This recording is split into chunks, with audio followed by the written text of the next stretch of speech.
Baik, bismillahirrahmanirrahim. Assalamualaikum warahmatullahi wabarakatuh. Selamat pagi, salam sejahtera untuk kita semuanya. Terima kasih kepada teman-teman yang telah bergabung pada presentasi kelompok kami, baik melalui ruang Zoom maupun di ruang kelas pada pagi hari ini. Baiklah,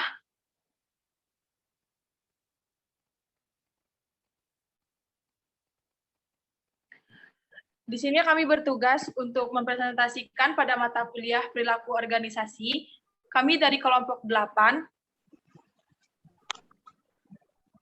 yang beranggotakan saya sendiri, Khairunisa dengan NIM 204389 dan 3 rekan saya, yaitunya Prasista Anistaria Eni dengan NIM 204514, Egis Saputra dengan NIM 204380, dan Vira Utari dengan NIM 204383. Baik, di sini kelompok kami mengambil tema komunikasi, di mana komunikasi ini terdapat 3 sub pokok pembahasan. Yang pertama, terdapat pentingnya komunikasi. Selanjutnya ada sifat-sifat informasi serta komunikasi antar individu. Untuk poin yang pertama, saya akan memaparkan materi tentang pentingnya komunikasi. Komunikasi sangat penting dalam rangka meningkatkan kelancaran pekerjaan di sebuah organisasi. Pentingnya komunikasi ini dalam organisasi sebagai berikut. Yang pertama, menimbulkan rasa kesetiakawanan dan loyalitas antara para bawahan dengan para atasan atau pimpinan, para bawahan dengan bawahan, atasan dengan atasan, maupun pegawai dengan kantor atau organisasi yang bersangkutan. Yang kedua, meningkatkan kegairahan bekerja para pegawai. Yang ketiga, meningkatkan moral disiplin yang tinggi para pegawai. Yang keempat, dengan mengadakan komunikasi, semua jajaran pimpinan dapat mengetahui keadaan bidang pekerjaan yang menjadi tugasnya, sehingga akan berlangsung pengendalian operasional yang efektif dan efisien. Yang kelima, dengan komunikasi, semua pegawai dapat mengetahui kebijaksanaan, peraturan-peraturan, ketentuan-ketentuan yang telah ditetapkan oleh pemimpin. Yang keenam, dengan komunikasi, semua informasi, keterangan-keterangan yang dibutuhkan oleh para pegawai dapat dengan cepat diperoleh. Yang ketujuh, meningkatkan rasa tanggung jawab terhadap semua pegawai. Yang kedelapan, menimbulkan adanya saling pengertian di antara para pegawai dan saling menghargai dalam melaksanakan tugasnya masing-masing. Yang kesembilan, meningkatkan kerjasama di antara para pegawai. Yang ke-10, semuanya itu akhirnya akan meningkatkan semangat korps di kalangan para pegawai. Selanjutnya, yang ke-11, yaitunya komunikasi merupakan suatu cara untuk memperoleh keterangan yang diperlakukan dalam pelaksanaan suatu pekerjaan. Fungsi ini antara lain dapat dipenuhi dengan cara latihan secara berkala, buku-buku pedoman, berlatih setiap hari, mengerjakan perintah-perintah. Yang ke-12, komunikasi adalah suatu cara untuk menjelaskan persepsi-persepsi dan hal-hal yang diharapkan dari suatu tanggung jawab. Yang ke-13, komunikasi adalah suatu cara untuk mendorong manusia ke arah cara yang berpikir yang lebih kreatif. Ke-14, ada komunikasi adalah suatu cara untuk memenuhi keingintahuan manusia. Orang tertarik pada perkembangan-perkembangan yang dapat mempengaruhi kehidupan mereka dengan hanya melalui saluran-saluran terbuka dan formal saja. Organisasi tidak akan mungkin dapat memenuhi perasaan ingin tahu dari para anggotanya. Yang ke-15, komunikasi pekerjaan, di mana baik formal maupun informal dapat membentengi anggota organisasi dari gangguan yang mungkin timbul akibat berita-berita yang berhubungan dengan pekerjaan. Selanjutnya, yang ke-16, komunikasi ini penting bagi suatu organisasi perusahaan, sebab merupakan salah satu alat yang utama bagi anggota organisasi untuk bekerja sama. Selanjutnya, yang terakhir yaitu ke-17, komunikasi penting untuk pengambilan sebuah keputusan.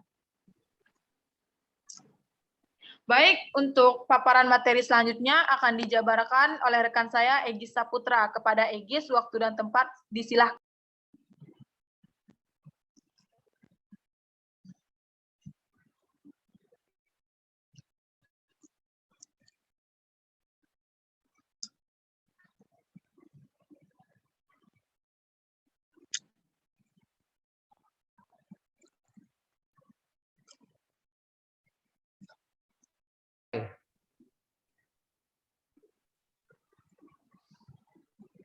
Baik, terima kasih atas kesempatannya.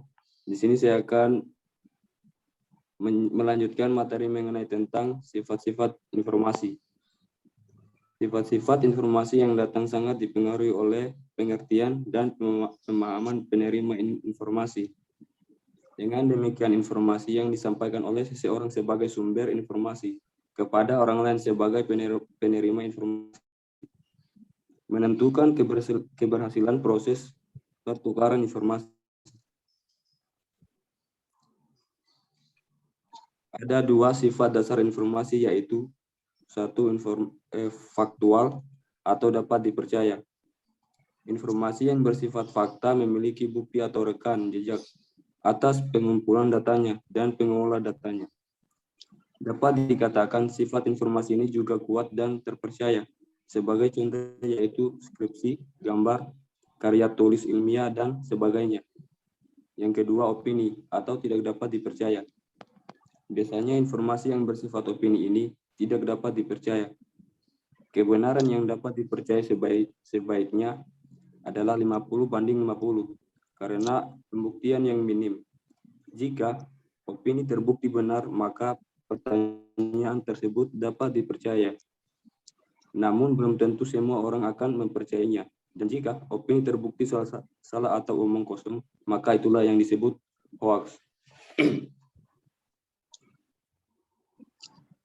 Adapun sifat-sifat dari sebuah sumber informasi yang datang sangat dipengaruhi oleh jumlah besar atau sedikitnya informasi yang diterima, cara penyajian dan pemahaman informasi, serta umpan balik. Apabila ketiga faktor yang mempengaruhi informasi tersebut datang secara berlebihan kepada seseorang, dapat disebut dengan istilah lain kelebihan informasi atau overload.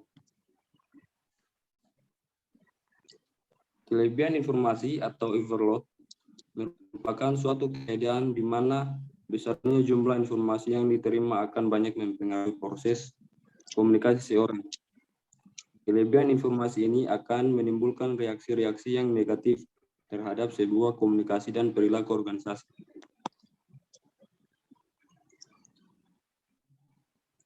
Baik, untuk selanjutnya materi akan dibacakan oleh rekan saya, yaitu Utari. Waktu dan tempat dipersilakan. Baik, terima kasih pada rekan saya Egy Saputra yang telah memberikan saya kesempatan untuk memaparkan materi selanjutnya. Menurut Jane Miller, ada 7 reaksi seseorang terhadap kelebihan muatan informasi overload, yaitu 1. Pola reaksi pertama.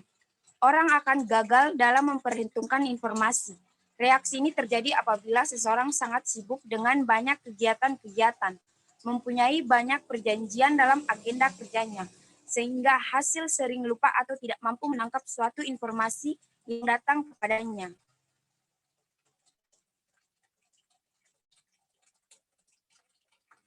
Dua, pola reaksi kedua.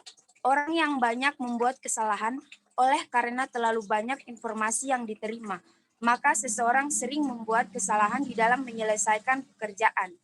Instruksi yang silih berganti akan membuat bawahan bingung dan banyak kesalahan. 3. Pola reaksi ketiga. Orang akan menunda atau menumpuk pekerjaan, delaying or queuing. Hal ini merupakan reaksi yang umum yang dilakukan oleh seseorang yang kelebihan muatan informasi. Banyaknya informasi yang datang menyebabkan semua laporan-laporan tidak dapat diselesaikan tepat pada waktunya. 4. Pola reaksi keempat. Orang akan melakukan penyaringan atau filtering. Hal ini dilakukan saat seseorang kelebihan muatan informasi. Seseorang cenderung akan menghilangkan, mengurangi, menajamkan, bahkan mengabaikan sebuah informasi. Misalnya, seseorang dalam waktu bersamaan mempunyai 3 agenda dalam waktu yang bersamaan, maka seseorang akan memilih prioritas 1 dari 3 kegiatan yang ada, berdasarkan proses penyaringan yang dilakukannya. 5. Pola reaksi kelima. Seseorang cenderung menangkap informasi secara garis besarnya saja. Keterangan yang terperinci dari seseorang yang kelebihan muatan informasi. Tidak menarik di dalam memori seseorang yang kelebihan muatan informasi. 6. Pola reaksi ke-6. Seseorang akan melemparkan tugas kepada orang lain dikarenakan kelebihan muatan informasi. Pola reaksi ini biasanya selalu digunakan oleh pimpinan yang sibuk dan mempunyai banyak bawahan. 7. Pola reaksi ke-7. Seseorang yang kelebihan muatan informasi yaitu kesengajaan untuk menghindari informasi yang datang. Pola reaksi ini dilakukan karena seseorang sangat sadar terlalu banyak informasi yang datang kepadanya berupa tugas-tugas yang harus diselesaikan, tetapi masih banyak informasi yang datang kepadanya. Baik, untuk materi selanjutnya, saya serahkan kepada rekan saya, Prasista.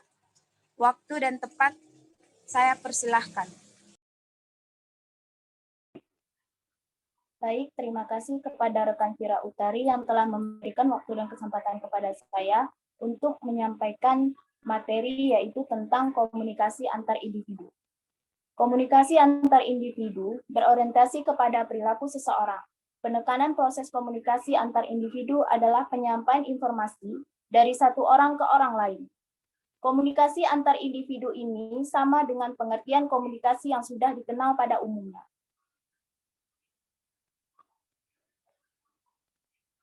Keberhasilan sebuah komunikasi antar individu bisa efektif apabila masing-masing individu dapat melakukan hal-hal sebagai berikut. 1. Keterbukaan. 2. Empati. 3. Dukungan. 4. Kepositifan. 5. Kesamaan. 1. Keterbukaan. Keterbukaan merupakan sarana agar masing-masing individu tidak tertutup di dalam menerima dan menyampaikan informasi. Saling keterbukaan dilandasi oleh rasa kejujuran tentang informasi dan dalam dirinya, bahkan juga informasi tentang dirinya. Komunikasi antar individu akan berhasil apabila keterbukaan dalam berkomunikasi diwujudkan. Sangat tidak efektif apabila dua orang berkomunikasi. Salah satu mendominasi komunikasi dengan cara mengeluarkan pendapatnya. Sementara salah satu pihak hanya diam tanpa memberikan reaksi apapun dari sebuah komunikasi.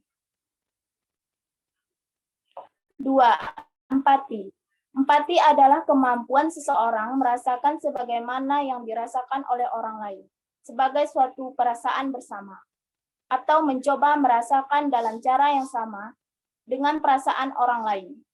Jika dalam komunikasi antar individu tercipta sebuah empati, maka proses komunikasi antar individu akan berjalan secara baik. 3. Dukungan. Dalam sebuah proses komunikasi antar individu, dukungan sangat diperlukan agar sebuah komunikasi antar individu dapat berjalan dengan baik. Sebuah dukungan dapat terucapkan atau tidak terucapkan. Dukungan yang tidak terucapkan dapat berbentuk gerakan badan, anggukan kepala, kedipan mata, senyum, atau tepukan tangan, dan sebagainya. 4. Kepositifan. Kepositifan merupakan sebuah sikap seseorang dalam menghadapi sesuatu kondisi.